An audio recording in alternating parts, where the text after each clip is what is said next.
Bienvenidos a esta segunda unidad de su asignatura de Administración General, donde hablaremos específicamente del tema de la planeación y la organización como parte del proceso administrativo. En la unidad anterior ya nosotros les habíamos explicado acerca de los 4 elementos del proceso administrativo, que son planeación, organización, dirección y control. Recuerden enviar todas sus asignaciones a su profesor respectivo. La planeación. ¿Qué es la planeación? La planeación es el proceso, como proceso, es una herramienta para administrar las relaciones con el futuro. Es una aplicación específica del proceso de decisión. Decisiones que de alguna manera buscan influir en el futuro o que se pondrán en práctica en él. Esas son decisiones de planeación. Ahora bien, es la etapa, la fijación de objetivos, las estrategias y políticas organizacionales que debe desarrollar una empresa, considerando siempre sus fortalezas, debilidades, oportunidades y amenazas, que estas resultan de un análisis FODA que posee cada negocio. Los objetivos de la planeación van siempre sobre las empresas y uno de ellos es propiciar el desarrollo de la empresa, reducir al máximo los riesgos del negocio, maximizar el aprovechamiento de los recursos y del tiempo. Los principios de la planeación: ser flexible. ¿Qué quiere decir? De que debe de adaptarse a los cambios, que deben adaptarse a todo lo que fluya dentro de la empresa, que no porque ya esté planificado es que solo así se puede hacer. Racional quiere decir que estos deben partir lógicamente o a partir de la razón, no a partir de las emociones ni de los valores. Como decimos nosotros, pensar con la cabeza y no con el corazón. Precisos, cada plan debe ser exacto, tomarse, ya que cualquier error puede repercutir en el resto de las funciones de la empresa. El mínimo error puede provocar una avalancha. Limitación, debemos de considerar que pueden salir cosas malas. En un plan no todo ocurre como uno lo ha planificado. Esa es la limitación, que siempre hay algo que se nos puede escapar y no podemos controlar todos los factores. Factible, que todo plan debe ser realista, diseñado en base a la experiencia, a hechos concretos y a recursos disponibles. Ahora bien, ¿qué elementos tiene la planeación? Bueno, la planeación, el primer elemento es la visión, que es qué queremos ser, qué queremos alcanzar como empresa. El segundo es la misión, que describe el rol que desempeña actualmente la empresa y el propósito o la razón de ser de la misma. Los valores, que son el conjunto de principios por los que se rige la organización empresarial. Y los objetivos, que son los fines, que son más específicos que la visión. Las estrategias es cada una de las acciones que permiten canalizar los esfuerzos y cumplir esos objetivos para poder cumplir la visión. Aquí no anotamos la visión, pero la visión es el elemento de los más importantes de la planeación. Las políticas son las normativas o decisiones que orientan el trabajo en cada área. Los recursos son los recursos de la organización. Ya decíamos en la unidad anterior, pueden ser recursos materiales o pueden ser recursos humanos. Y el presupuesto, que es el capital, el dinero con el que cuenta la empresa para sus gastos, tanto fijos como eventuales. Continúa la siguiente compañera.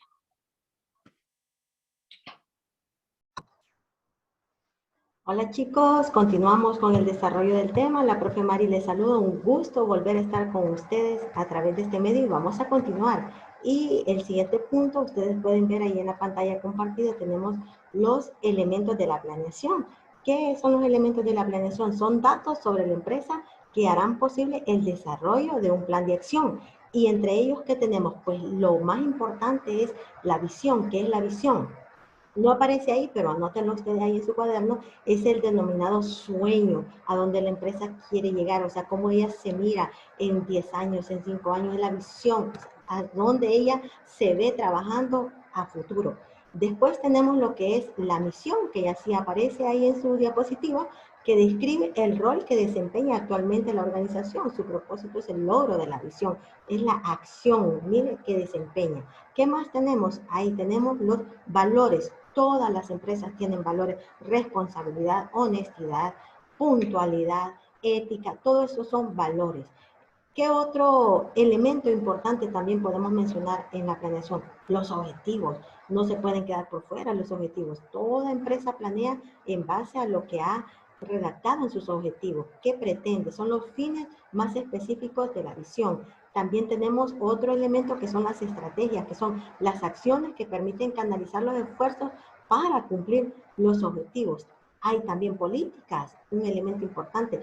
Todas las empresas tienen políticas, políticas de cobro, políticas para el personal. Usted se ha fijado que dice, por ejemplo, en un restaurante, cuando el mesero derrama la bebida o la comida al cliente que llegó ahí, una de las políticas es que lo que vaya a consumir ese día corre por cuenta de la casa, porque es parte de algo que se repite, algo que se da muy seguido, entonces las empresas elaboran sus políticas. ¿Qué otra cuestión podríamos mencionar?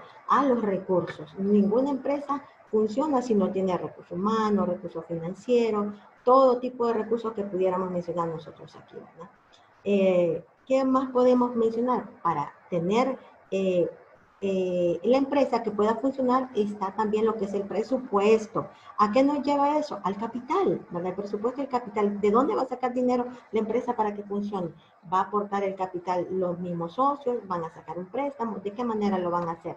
Entonces, esos son elementos de la planeación. Avanzamos con la siguiente diapositiva y vemos nosotros ahí el proceso de planeación. ¿Qué incluye el proceso de planeación? Incluye los datos de entrada, el procesamiento de datos y la elaboración de planes. ¿Qué podemos mencionar en los datos de entrada? Bueno, los datos de entrada, como ustedes lo pueden ver ahí, son información sobre el presente, pasado y futuro del ambiente externo. ¿A qué cosas nos lleva esos datos de entrada? Nos lleva a algunos ejemplos como cuáles podríamos mencionar. Informes, o sea, ¿qué es lo que hace en esa parte la empresa? Informarse de la situación actual, la situación de la empresa en situaciones anteriores, o sea, cómo le ha funcionado a esa empresa, a la competencia, a otro que hace en la misma actividad. Entonces, toda esa información, son informes, pedidos o solicitudes por los clientes, cambios en la legislación, o sea, qué nos dicen las leyes, todo el entorno, o sea, para que funcione la empresa. ¿Qué más? Cambios en la economía. Todo lo que me puede afectar, tanto de forma positiva como negativa, el entorno de mi empresa, son informaciones que usted las debe de manejar.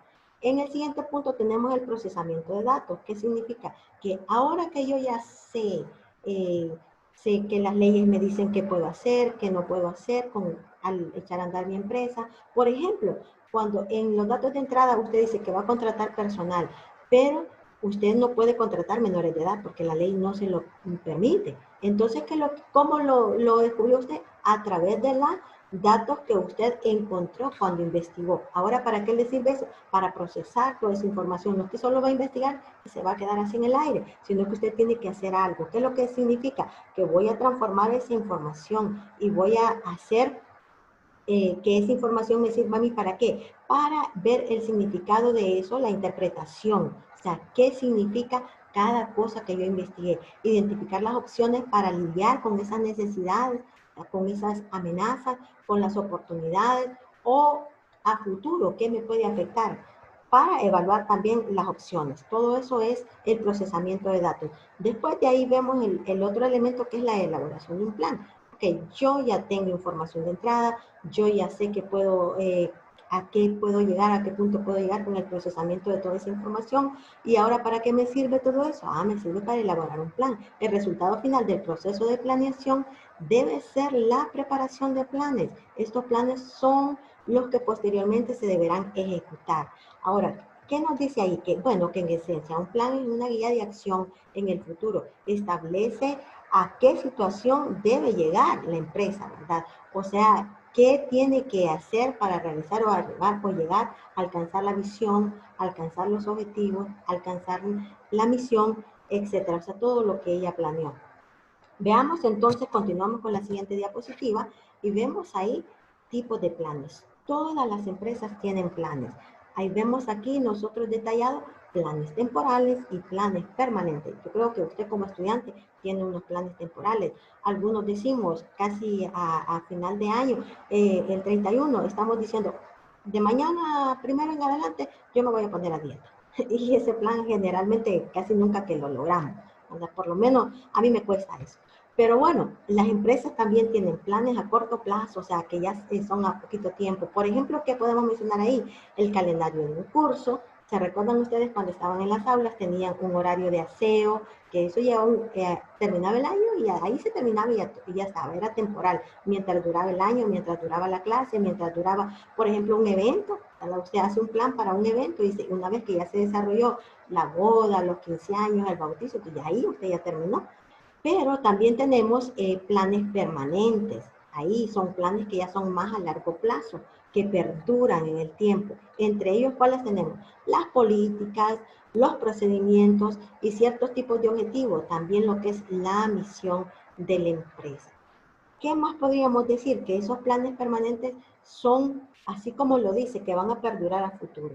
Las empresas van a planificar tanto con planes temporales como planes permanentes, planes que son a futuro. Por ejemplo, ¿qué pensaría usted que escuchara en la noticia mañana y se le diga, hasta el 2021 hay Coca-Cola? Algunos se van a, se van a desmayar porque son adictos a la Coca-Cola, pero no, la Coca-Cola se formó con la idea de seguir operando año tras año tras año y seguir explotando y seguir generando ingresos. Entonces esos son planes permanentes. Yo creo que va a haber Coca-Cola para el resto del tiempo. Chicos, pues mi participación aquí termina. Es un privilegio haber estado con ustedes y nos veremos en otra unidad. Saludos. Soy la docente Lourdes Salgado de la sección B de la clase de Administración General de Contaduría y Finanzas. Les voy a explicar las técnicas de planeación administrativa. Tenemos la cuantitativa y la cualitativa. La cuantitativa es la investigación de operaciones, redes, CPM, que podemos mencionar que es el método de la ruta crítica o diagrama de CPM, que sus siglas están en inglés, Crítica Path Método, que es un algoritmo basado en la teoría de redes que permite calcular el tiempo mínimo de la realización de un proyecto. Es una herramienta que permite estimar el tiempo más corto con el que es posible completar un proyecto. Redes PER construye una función de cada una de las tareas y etapas que se requieren para dar por finalizado un proyecto.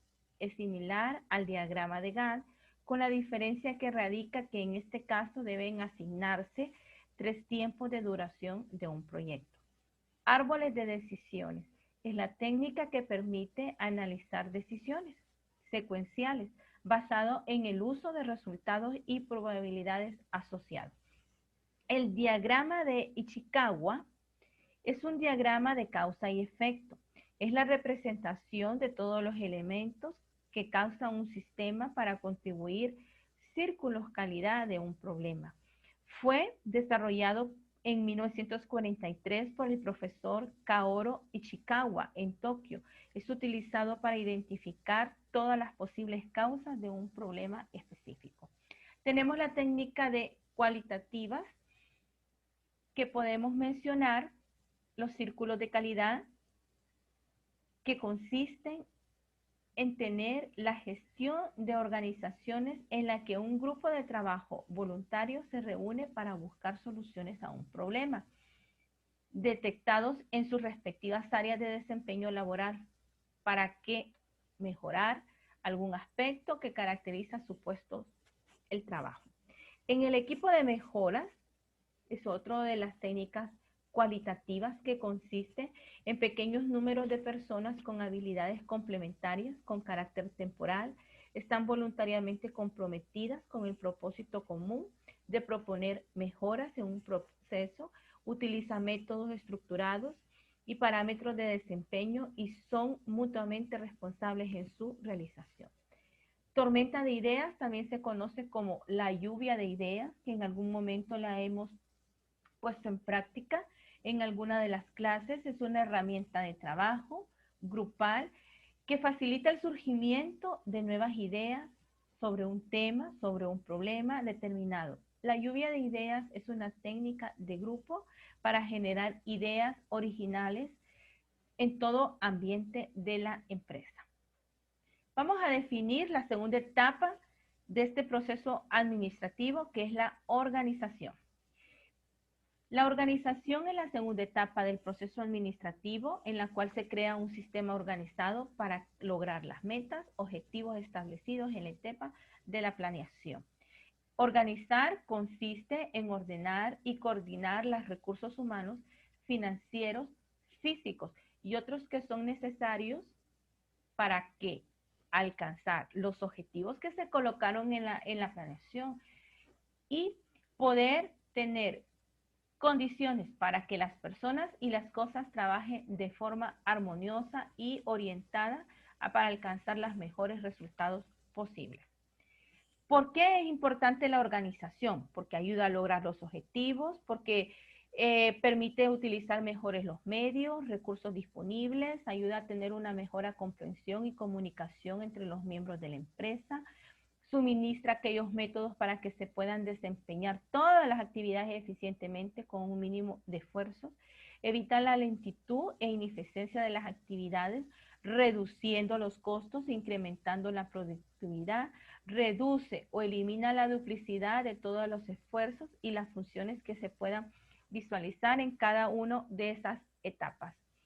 Es por eso la importancia de tener bien claros los objetivos de una empresa.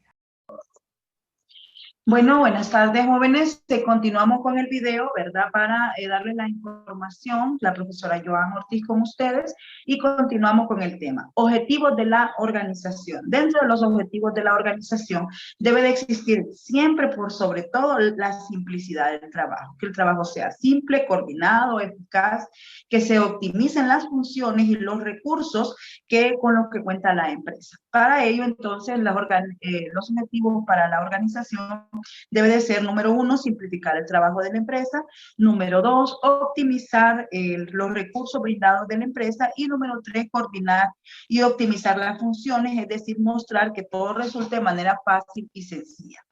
Tenemos los principios de la organización. A continuación, ¿verdad? Dentro de los principios encontramos, número 1, debe de existir objetivos, es decir, todas las actividades establecidas en la organización deben de moverse al objetivo principal de la empresa, que es alcanzar realmente cierta rentabilidad ya prevista por las personas inversoras. Número 2, también dentro de los principios, la especialización del trabajo, la que nos dice que si un empleado se queda en un solo lugar y le permitimos que se especialice en esa función, va a llegar un momento en que va a ser más eficiente y va a adquirir más destreza al momento de realizar las funciones. Tenemos el otro principio, que es la jerarquía. ¿Qué es la jerarquía? Es el centro de autoridad. Dentro de la jerarquía, además del centro de autoridad que hay en la empresa, debe haber una buena comunicación para lograr los planes. Cuando hablamos de jerarquía, hablamos de autoridad y también de responsabilidad ante las decisiones tomadas. Y generalmente va desde los mandos superiores hasta que va descendiendo en escalas. Tenemos otro principio, unidad de mando. Al terminar un centro de autoridad y decisión para cada función, debe asignarse un solo jefe, que significa que los subordinados no deben de tener varias personas dándole órdenes, ya que si esto sucede, ¿verdad?, trae confusión. Así que ese principio nos habla de que debe de existir una sola persona dando funciones o dirigiendo el trabajo de un empleado. También nos habla del principio de la difusión. ¿Qué significa esto? Que toda autoridad y responsabilidad debe publicarse. Es decir, si se toma una decisión dentro de la empresa, la misma debe de tener una fluidez de información hacia todos los cargos que le incluyen. También otro elemento que encontramos o principio de la organización es la coordinación, que dice este principio que debe mantenerse el equilibrio entre todos los departamentos.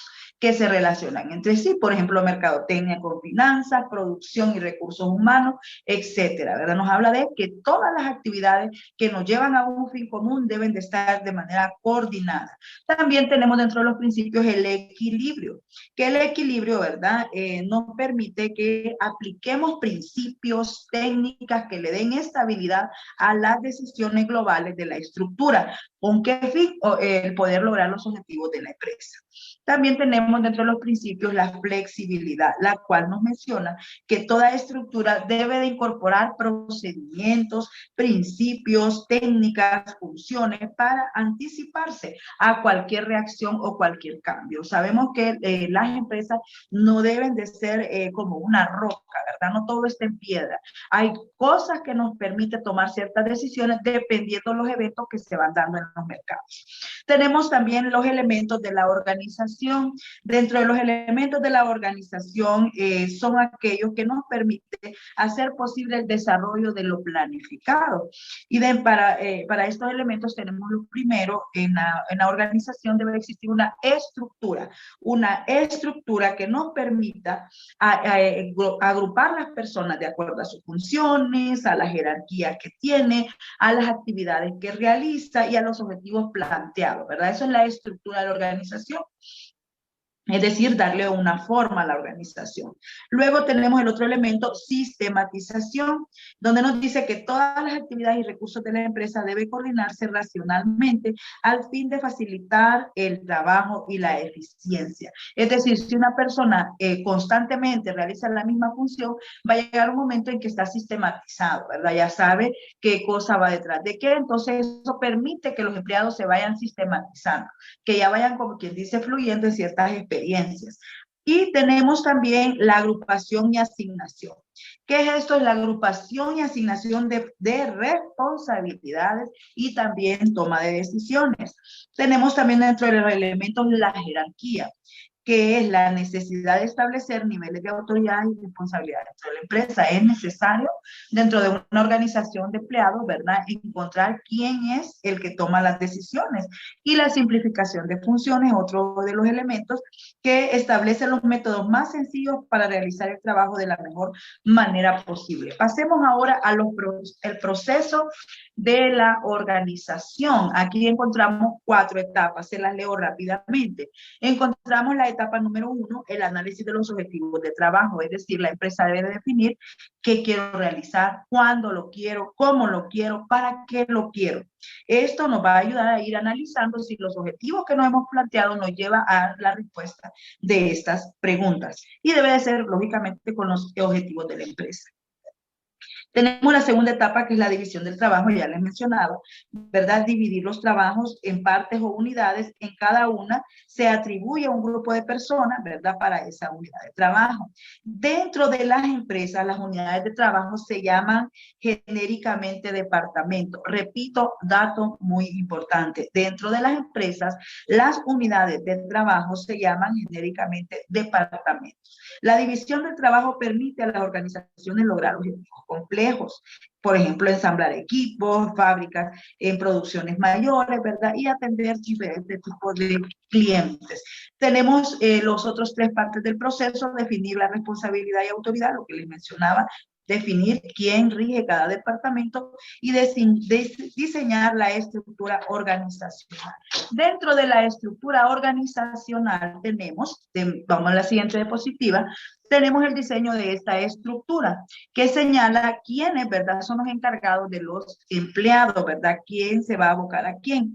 Para esto, para poder hacer un diseño de estructura, debemos tener en cuenta los siguientes elementos. El primer elemento que debemos de considerar es la estrategia organizacional. No sé si notaron, ¿verdad?, que a partir de la pandemia, Diunsa, la empresa que todos conocemos y visitamos, ¿verdad?, pasó de vender productos perecederos y no perecederos a vender productos perecederos. Hoy usted encuentra en Diunsa un área de abarrotería, ¿verdad? Recuerdan, en aquel tiempo de la pandemia se dejó prácticamente de vender porque quién iba a comprar cosas así suntuarias en Diunsa, pero sí se abrió una nueva necesidad de mercado, que era la necesidad del alimento. Recuerdan la locura a nivel mundial, no había papel higiénico, ¿verdad? Entonces, nos volcamos a que la prioridad en aquel momento era comprar alimentos. Entonces, ¿qué hizo Diunsa? Cambia las necesidades del mercado, cambian también las estrategias. Entonces, él cambió la estrategia agregando un área de abarrotería. Pero el agregar un área de abarrotería le produjo la necesidad de también mover el modelo de la estructura organizacional, que es lo segundo a tomar en cuenta. Si quería abrir unos departamentos nuevos, tuvo que contratar personal específico para atender el área de abarrotería, contratar personal de bodega para que se mantuvieran frescos los productos, etcétera. Entonces cambian los objetivos de la empresa porque cambian las necesidades del mercado, cambian la estrategia y cambian también el modelo de estructura. También tenemos que tomar en cuenta los perfiles del puesto. ¿Qué perfil queremos nosotros que tenga el personal que va a participar en esta estructura organizacional? Hoy en día, ustedes saben, ¿verdad? Los gerentes se caracterizan por andar de saco, corbata, muy formales, etcétera. Pero hoy estamos viendo cada vez modelos más poco convencionales, ¿verdad? Donde encontramos que hay gerentes que se les pide más bien que llegue el tipo sport para que lleve más hábil para recorrer los espacios de la empresa. También encontramos incluso en Estados Unidos, si ustedes han visto, hay algunas películas donde nos muestran que gerentes se mueven en patines dentro de la organización. Entonces estamos viendo que los perfiles de puesto o las características de una persona para trabajar van también cambiando, ¿verdad? Esto depende del tipo de personal que nosotros queremos agregar en nuestra empresa. También tenemos que el recurso humano dentro del diseño de estructura organizacional es muy importante, ya que tenemos un recurso humano que puede ser reubicación de personal, que esto significa, ¿verdad?, que un personal que ya se capacitó en otra área puede meter currículos para ser promovidos a otros niveles de puesto. Y eso se llama una reubicación interna, pero también puede darse, ¿verdad?, que el nuevo personal ingrese a través de contratación. Y por último, otro factor que tomar en cuenta, ¿verdad?, en el diseño de una estructura es la comunicación. ¿Cómo se van a comunicar todos los colaboradores entre sí para que trabajen de manera coordinada con otros departamentos y el proceso pueda coordinar los esfuerzos por medio de las líneas de comunicación? Pasamos entonces a lo que es un organigrama. Mire, algo bien sencillo, un concepto muy sencillo ahí dado. El organigrama es la representación gráfica de una estructura organizativa. Es decir, una vez que yo ya sé quién es, pues, qué puestos ocupo, qué perfiles, quién va después de quién es sujeto a quién, entonces yo lo puedo plasmar a través de esa gráfica. Vamos a la siguiente.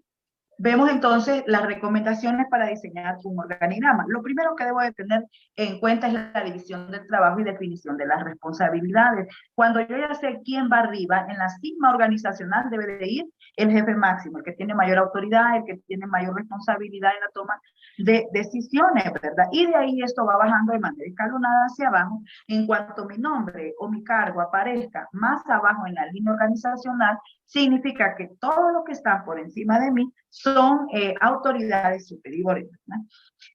Vemos entonces que la división del trabajo y la definición de responsabilidades son los rectángulos, esos rectángulos que ustedes ven ahí en la figura, ¿verdad?, que indican cómo se hizo la división de trabajo. Cada rectángulo representa un bloque o una unidad de trabajo. También debemos de tomar en cuenta la autoridad y la jerarquía, ¿verdad?, que va sobre nosotros en cada uno de los cargos. Encontramos que va desde el gerente con mayor autoridad hasta el que tiene menor autoridad en la escala. ¿Qué significa jerarquía? Jerarquía es sinónimo de cadena de mando. El poder de dirigir desciende dependiendo cada nivel que usted va bajando en el escalón, eso depende en el nivel de jerarquía que se encuentre. Y la comunicación y coordinación, que ya la mencionamos, ¿verdad?, que debe de ser escrita en su momento para que sea más clara. Y tenemos por último la línea y asesoría en la organización, ¿verdad?, que es un personal que no tiene autoridad, pero sí da asesoría a alguien que lo tiene. Por ejemplo, un gerente que quiera implementar un cambio en un envase de un producto y quiera tener un asesor, por ejemplo, un asesor ambiental para ver el impacto de este producto, ¿verdad?, de este cambio. Entonces, el asesor puede darle su opinión, puede dar información, pero lo que no puede es tomar la decisión. Vamos entonces a ver el organigrama del INTAE, ¿verdad? Tenemos el organigrama del INTAE. Quiero que vea esa línea punteada, porque la línea punteada a la par de una autoridad significa que es un asesor. Vemos aquí el INTAE tiene en primera línea, en la cima organizacional, tiene los directivos, el director, su director. De ahí a la par, usted puede notar, hay unas líneas punteadas que le dice asesores, ¿verdad? Ellos son asesores. ¿Y quiénes pueden ser asesores del colegio, del director? Bueno, puede ser sociedad de padres de familia, grupo de estudiantes, ¿verdad? Gobierno estudiantil, orientadores, incluso docentes, ¿verdad? Todo aquel personal que pueda traer información importante para que la decisión sea tomada tomando en cuenta todos estos ángulos. Luego vemos después del director, ya así en línea de autoridad, ¿verdad? El coordinador de empresa, coordinador académico, orientadores, consejero y secretaria. Y de ahí usted puede ver que hacia abajo en la escala va bajando los niveles de autoridad y ahí le divide quién se tiene que reportar a quién. Si usted, por ejemplo, es coordinador académico y alguien es un coordinador de área, el de área se tiene que ir a reportar al académico. Muy bien, jóvenes, la asignación para 11º de Contaduría y Finanzas, tanto sección A y B, matutina y vespertina. Bueno, igual, ¿verdad? Ver este video a través del canal. Número 2, contestar las encuestas de Google. El link, ¿verdad? El link que se les haya enviado va a valer 20 puntos. Número 2, tenemos que va a investigar y dibujar en su cuaderno los tipos de organigramas, con un valor de 6 puntos cada organigrama, total 30. ¿Qué tipo de organigrama? Uno lineal, uno de staff, tayloriano, horizontal y circular. Esa información entonces que le va a mandar a su maestro solamente es el link, que eso se contesta en línea, el de la encuesta, y esta investigación recuerden rotularla y esperamos las asignaciones con el maestro correspondiente. Muchas gracias.